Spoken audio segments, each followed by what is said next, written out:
হয় বন্ধুসকল, কি খবৰ? তো আজি আমি বৰপেটা ৰোডত আহিলোঁ, কালি ঘৰত যাম। তো আমাৰ লগত আছে বুলবুল দা, লগতে আছে ড্ৰাইভ কৰি আছে আমাৰ ইকবাল দা। কিন্তু দুখিত যে আজি আমাক পুলিচে ধৰিছিল, কিন্তু অলপ মানে ভালকৈ বুজাই ক'লোঁ যে আমি হোষ্টেলত থাকোঁ। তো অলপ আহিছোঁ কিবা বজাৰ কৰিব, শ্বপিং কৰিব আহিছোঁ। তো পিছত অলপ পূৰা নিব্বা বুজাই কেনে তো কয় হ'ব দিয়া, এনেকুৱা নকৰিবা। তো হয় চালাক বুলি ভাবা নেকি? পিছত মোক এনেকৈ কি ক'ল গম পোৱা না তোমালোকে? মোক কয় যে কি তুমি কি নিজকে চালাক বুলি ভাবিছা নেকি? তো তোমালোকে তিনিজন আহিলা, তো তোমাৰ লগৰ দুজন ক'ত গ'ল? মই মানে স্কুটি লৈ কেনে মই ছেপাৰেট হৈছোঁ মানে ছাইডত।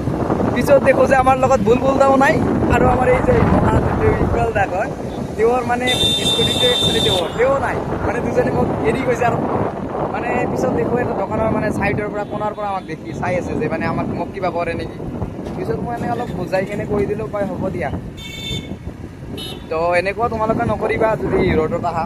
তো যদি দুজন আহা তো নিশ্চয় দুটা হেলমেট লৈ আহিবা। আৰু কালি ঘৰত যাম, সেইকাৰণে অলপ এনজয় কৰি আছোঁ, মানে আহিলোঁ। আৰু আমাৰ বুলবুল দাই ম'ম' খোৱালে অলপ। তেওঁ মানে বৰ্তমান অলপ ইনকাম কৰে, তো ট্ৰেইনিং কৰে, একচুৱেলি বহুত ইনকাম কৰে। যদি কোনোবাই যদি শিকিব ইচ্ছা আছে এইবোৰ ট্ৰেইনিংটো শিকিব পাৰা, কণ্টেক্ট কৰিবা। বা আৰু দাদা কিবা ক'ব নেকি আপুনি? নাই আজি মানে মই নকওঁ।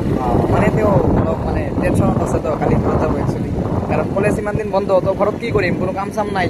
তো কলেজত আহিলে ফ্ৰেণ্ড থাকে, তেওঁ ভাল লাগে মানে আৰু। তো হ'ব দিয়া আজিৰ কাৰণে এইখিনি আৰু।